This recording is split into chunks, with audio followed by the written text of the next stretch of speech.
So these are the harnesses, that I talked about. So, they wear these chest harnesses, and then they have this strap here goes down, and it's clipped into another strap you can't see that runs all the way around the deck there. And so, didn't quite make it back, but till the beginning of winter. That's in Grand Marais on our way back.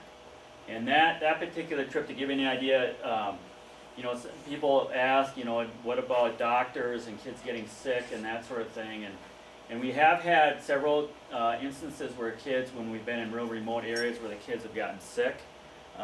Once was, that comes to mind, there's two that really come to mind. One was in the Bahamas, where we actually had to sit anchored for 10 days in this spot and wait, and Cedar, they both had some sort of virus. I'm not sure what it was, but Cedar had like 104 temperature for a couple of days. Her face swelled up so you couldn't even recognize her, but after like 5 days she got better, and then Lamar got it, and then we had to wait another 5 days, and it was quite an ordeal. And the only way the kids could have got to a doctor would have been to actually have a helicopter come from a different island to pick her up. And so, we could have gotten her to a hospital if we had to, but it really would have been quite a process. And so,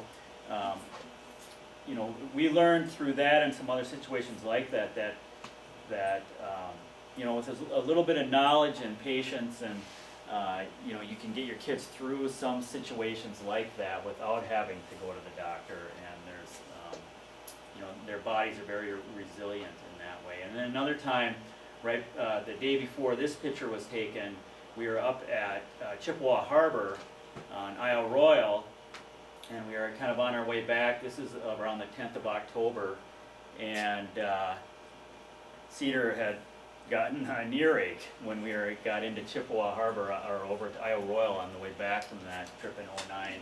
And again, high fever. The park was closed more or less, nobody around, and there's more storms coming, and we had one less than 24-hour window to get back down to Minnesota from Isle Royale, or we were going to be stuck there for a while. And so we took off at dawn, and it was about 70 miles back to Grand Marais where the shot's taken, and we got in around 9 or 10 at night, tied up, and we made it, and then woke up and there was snow on the dock in the morning. So I'm also really into homeopathy. So for those of you who know about homeopathy, it is amazing what you don't need doctors for.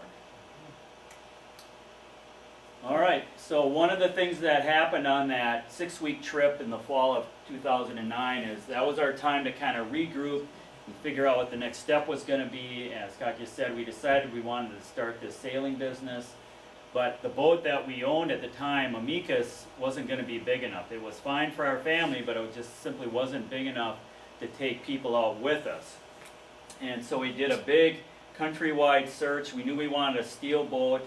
There aren't very many steel boats out there, but we looked all over the place, and we eventually found this one in Belleville, Ontario, which is the far eastern end of Lake Ontario, and it was huge compared to our old boat, and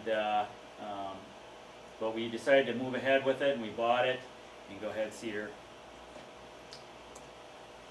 And the first thing we did was we sailed it back 1,200 miles to Knife River in May, and this is going through the Welland Canal here, which goes from Lake Ontario to Lake Erie, passing the big freighters that go through there. And sailing that distance, in May on the Great Lakes is a challenge, but it was a great way to learn the ins and outs of our boat.